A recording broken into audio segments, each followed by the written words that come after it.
இங்க ஒரு பொண்ணு 2 நாளா நடுக்கடல்லே மாட்டிட்டு இருக்கா, தப்பிச்சு போறதுக்கு வேற வழியே இல்லாம. இவ இருக்கிற இடத்துல இருந்து தூரமா ஒரு பெரிய ஐலாண்டு தெரியுது, அந்த இடத்துக்கு போயிரலான்னு இவ கிட்ட இருக்கிற துடுப்ப வச்சு அந்த இடத்தை கடந்து போக ஆரம்பிக்கிறா. இவ அந்த தீவு பக்கத்துல போனதுமே அந்த போட்டே குலுங்க ஆரம்பிக்குது. என்னன்னு பார்த்தா அந்த கடலுக்குள்ள இருக்கிற பெரிய பெரிய சுறாக்கள்லாம் அந்த போட்டை டேமேஜ் பண்ணிருது.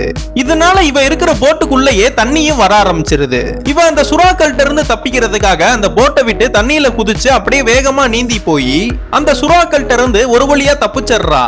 கடைசியில இவ வந்ததுக்கு அப்புறம் தான் தெரியுது இவ ஒரு தீவுக்கு வரல, அந்த கடலுக்கு நடுவுல இருக்கிற ஒரு மிகப்பெரிய பாறைக்கு வந்திருக்கான்னு. இவ இருக்கிற இடத்துலயே ஒரு மரப்பெட்டியில குடிக்கிறதுக்கான தண்ணி பாட்டிலும் ஒரு எமர்ஜென்சி கன் கிட்டும் வச்சிருக்காங்க. இது மட்டும் இல்லாம அங்க ஒரு வாக்கி டாக்கி இருக்கு. அந்த வாக்கி டாக்கில ஹெல்ப் கேட்கலாமேன்னு கேட்டா அவங்க ரெஸ்பான்ஸே பண்ண மாட்டாங்க. இவ தண்ணியனா குடிச்சிட்டு அந்த எமர்ஜென்சி கன்னை எடுத்து மேல ஷூட் பண்றா. அதுக்கப்புறம் தான் இவளுக்கு தெரியுது நம்ம பகல்ல மேல ஷூட் பண்ணா எந்த ரெஃப்ளெக்ஷனும் அடிக்காதுன்னு. அதனால அந்த கன்னை ஷூட் பண்ணி புல்லட்டை வேஸ்ட் பண்ண வேணான்னு அந்த சூட்கேஸ்க்குள்ளேயே வச்சிடுறா. இப்படின்னா இருக்கும்போது இவளுக்கு பக்கத்துல ஒரு பொண்ணு தண்ணியிலேயே மிதந்து வர மாதிரி தெரியுது. யாரான்னு பார்த்தா இவ கூட ஆக்சிடென்ட் ஆன இவளோட ஃப்ரெண்டு தான். பக்கத்துல இருக்கிற கயிறனை தூக்கி போட்டு அவளை வேக வேகமா இழுத்தர்றா. இவ கத்துற சத்தத்தை கேட்ட அந்த தண்ணிக்குள்ள இருக்கிற சுறாக்கள்லாம் மறுபடியும் இவளை அட்டாக் பண்ணலான்னு வருது. அதுக்குள்ள இவ கயிறை புடிச்சு இழுத்து இவளை காப்பாத்திடுறா. இவங்க 2 பேருமே இந்த இடத்தை விட்டு எப்படி தப்பிச்சு போறதுன்னு பேசிட்டு இருக்கிறப்ப சடனா வாக்கி டாக்கில இருந்து சவுண்ட் வருது.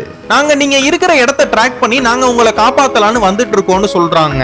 அதுக்கப்புறம் தான் அந்த 2 பொண்ணுங்களுக்குமே கொஞ்சம் பயம் இல்லாம நிம்மதியா இருக்கு. ஆனா அந்த போட்ல வந்த 2 பேருமே சுறாக்களை வேட்டையாடலான்னு நின்னுட்டு இருக்கும் போது சுறாக்கள்லாம் அந்த போட்டை உரசனால அந்த போட்டே ஆடி அதுல இருக்கிற ஒருத்தவன் கீழே விழுந்துடுறான். அவன் தண்ணிக்குள்ளேயே சுறாக்கு இரையாயிட்டு இருக்கும் போது மேல இருக்கிற ஒருத்தவன் அவனை காப்பாத்தலான்னு போய் அந்த சுறாக்கள்கிட்ட இவன் மாட்டினால இவனோட ஒரு கையே போயிடுது. அவனும் வழி தாங்க முடியாம அப்படியே அந்த கடல்ல விழுந்துடுறான். அந்த சுறாக்கும் இரையாயிடுறான்.